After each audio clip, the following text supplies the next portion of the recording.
시편 122번째 시간입니다. 오늘 말씀은 시편 109편 1절부터 31절 말씀입니다. 30절, 31절 두 절을 합독하고 시편 109편 전체를 보도록 하겠습니다. 자, 그러면 시편 109편 30절, 31절 두 절 말씀을 한 목소리로 합독하도록 하겠습니다. 내가 입으로 여호와께 크게 감사하며 많은 사람 중에 찬송하리니 내가 궁핍한 자의 오른쪽에 서서 그의 영혼을 심판하려 하는 자들에게서 구원하실 것이미로다. 아멘. 자, 시편 109편은요. 시편 전체 총 150편을 통틀어 3편밖에 없는 저수시 중에서 하나입니다. 다시 말하면 하나님 앞에 너무 자신을 괴롭히고 하나님 앞에 믿음을 지키고 가는 자신을 너무 힘들게 하는 사람들을 향해서 이 사람들에게 이렇게 해달라라고 하는 시가 저주시입니다. 58편, 109편, 그리고 137편입니다. 그러니까 한 편 더 남았다고. 지금 우리 두 편을 받고 한 편 더 남았다고 보시면 됩니다. 본시는 다윗의 시로 소개되고 있는데 어떤 사건을 배경으로 구체적으로 이 시가 쓰여졌는지는 명확하게 알 수가 없습니다. 유추해 볼 수 있는 게 있겠죠. 시를 보면 전체에 흘러넘치는 이 긴박감과 이 개인적인 감정 또 슬픔이 극대화되어 나타나는 것으로 이제 미뤄볼 때 다윗이 대적들로부터 견디기 힘든 고통과 배신감을 느끼며 육체적 정신적으로 허탈감에 빠진 상태에서 이 본시를 지은 것은 확실하다고 봅니다. 그러니까 너무 힘드니까 하나님 저들이 이렇게 되기 바라고 자손이 끊어지기 바라고 막 이런 식의 하나님이 저들의 그것을 이렇게 다 갚으시기 원합니다. 이런 고백을 했다고 보시면 됩니다. 비탄시하고 저주시하고는 어떤 유사한 부분들이 좀 있습니다. 그런데 좀 구분하면 비탄시는 주로 이제 악인과 원수에 대한 저주와 공의의 보응이 나오기는 하지만 일반적으로 불의와 모순이 가득한 현실 속에서 의인이 악인들로부터 받는 고난에 대해서 탄식하고 또 슬픔을 토로하는 내용이 주로 비탄시라고 생각한다면 저주시에는 뭐가 있습니까? 바로 이제 악을 행하는 자를 향해서 하나님께서 그 죄를 지적하시고 또 벌을 내리시길 원하는 부분이 이렇게 주조를 이루고 있다고 보시면 됩니다. 그래서 여기 지금 그런 그 악인에 대한 저주와 심판을 이제 해달라고 하는 부분들이 있다고 보시면 되죠. 다윗은요, 하나님에 의해서 선택을 받고 기름 부음을 받은 그런 신분주의적 정통성을 지닌 왕입니다.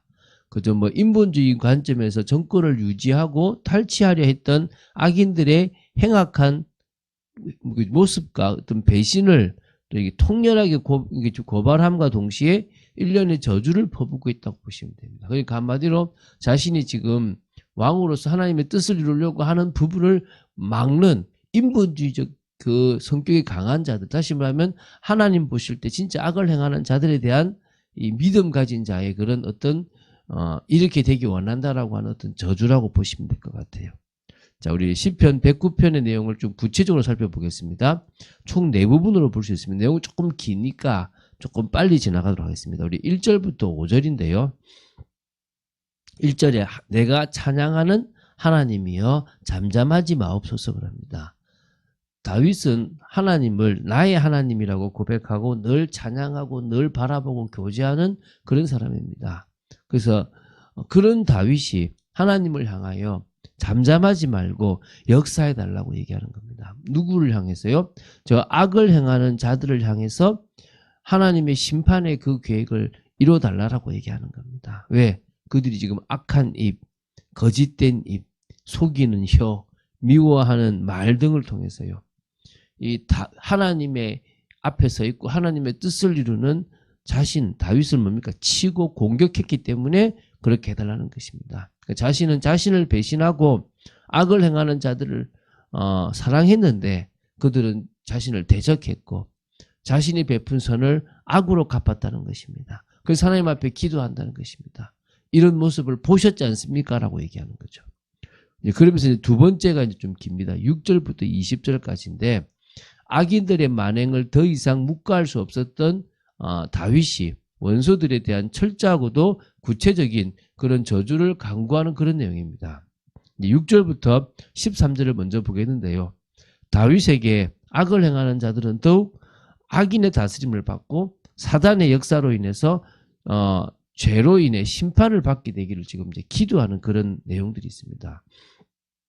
그래서 그들의 기도가, 다시 말하면 악인들의 기도가 죄로 변하게 하시고 그의 연수가 짧게 하시고 그의 직분이 타인이 빼앗게 하시고 자녀들까지 고아가 되게 하시고 아내는 과부가 되게 하며 자녀들은 유리, 방황하고 구걸하는, 그래서 빌어먹는 자들이 되게 해달라고 저주를 합니다. 와, 이건 뭐 저주가 심하죠. 아예 그냥 망해서 그 자식들이 뭐요? 빌어먹는 인생을 살게 해달라고 그렇게 기도하고 있는 겁니다. 자, 그런데요. 이 저주가 개인적 복수심의 발로에서 나온 기도라고 보시면 안 된다는 거예요. 하나님의 공의를 앞세워서 하나님이 심판하기를 원하는, 그래서 3, 4대까지 망한다는 그 부분에 대해서 근거한 기도라고 보시면 됩니다. 여기 보면 8절에 그의 직분을 타인이 빼앗게 하시며 라고 하는 부분은요. 사도행전 1장 20절에서 인용하고 있어요. 베드로가요. 이게 뭐냐면 예수를 배반한 가룟 유다에게 이 말씀이 적용돼요. 그래서 베드로는 본문을 인용하면서 가룟 유다의 자살 사건과 초대교회 공동체에 일어난 사건, 그리고 앞으로 그 자리를 대신할 인물을 청구하고 이게 그 선택하는 부분에 있어서 이 말씀을 적용시켜서 이게 이끌어 갔다는 것입니다. 그래서 그의 직분을 타인이 빼앗게 하소서라고 하는 부분이죠. 결국 악인들의 말로가 비참할 수밖에 없습니다. 어느 정도 되냐면 진짜 그들을 괴롭히는 사람 중에서 고리대금업자들 같은 온갖 잔인한 방법을 쓰는 자들을 통해서 소유가 다 빼앗기게 하시고 수고한 것은 누군가가 훔쳐 탈취해 가서 사라지게 하시고, 그래서 하나님의 은혜와 긍휼이 없어서 자손 자체가 끊어지고 그들의 이름 자체가 다 지워질 정도로 진노가 임하게 해달라고. 어휴, 끔찍하죠, 그죠? 이런 저주를 받는다면 좀 심각할 것 같습니다, 그죠? 자, 14절부터 20절까지입니다. 결국 하나님의 심판은 죄 때문이지 않습니까? 우상들이 그 조상들이 숭배한 우상 숭배한 그 결과의 저주가 그들에게 내려가고, 그래서 계속 그렇게 되도록 기도하는 겁니다. 그래서 16절을 보면 그들은 인자를 베풀 일을 생각하지 않았고 가난하고 궁핍한 자와 마음이 상한 자를 핍박하여 죽이려 했던 자들이기 때문에, 다시 말하면 위에 조상의 죄뿐만 아니라 그들의 죄 역시 아주 악하다 할 수 있기 때문에 진노 중에서 이 땅에서 아예 끊어져 버리는 일이 일어나게 해달라고 기도하는 겁니다. 그러니까 근거가 있다는 거예요. 그냥 그들이 나를 괴롭히니까 그게 아니라 나뿐만 아니라 모든 악을 행하는, 그러니까 지금 정직한 사람들에게도 이 악을 행하고 나쁘게 했던 자들이기 때문에 그렇게 하라는 겁니다. 그들은 남을 저주하기를 좋아했는데 그 저주가 자기들에게 임하고 축복하기를 기뻐하지 않았으니까 복이 멀리 떠나기를 기도했다는 것입니다. 자, 이제 21절부터 29절입니다. 원수들에게 해방받는 다윗 자신을 선대하시고 원수들에게 내리는 저주와 대비하여 자신에게 복을 베풀어 주시기를 간구하는 겁니다. 앞에까지는 저주를 악담을 하잖아요. 심하게, 그죠? 이제는 이 21절부터는 그러나 주 여호와여 주의 이름으로 말미암아 나를 선대하소서, 주의 인자하심이 선하시오니 나를 건지소서. 그래서 이제 건져달라고 하는데요. 그러니까 다시 말하면 나를 지켜달라고 하는데 자기가 어떤 상태냐? 22절부터 25절이에요. 나는 가난하고 궁핍하여 나의 중심이 상함이니이다. 나는 석양 그림자같이 지나가고 또 메뚜기같이 불려가오며 금식함으로 내 무릎이 흔들리고 내 육체는 수척하오며 나는 또 그들의 비방거리라. 그들이 나를 보면 머리를 흔드나이다. 조롱한다 이 말이죠. 경멸한다 이 말이죠. 이렇게. 그 정도로 이런 수치를 당하고 있다고 하나님 보시고 나에게 은혜를, 인자함을, 긍휼을 베풀어 달라고 기도하는 거예요. 여러분, 정말 여러분이 억울할 때가 있습니까? 답답할 때가 있습니까? 그럴 때 어떻게 하라고요?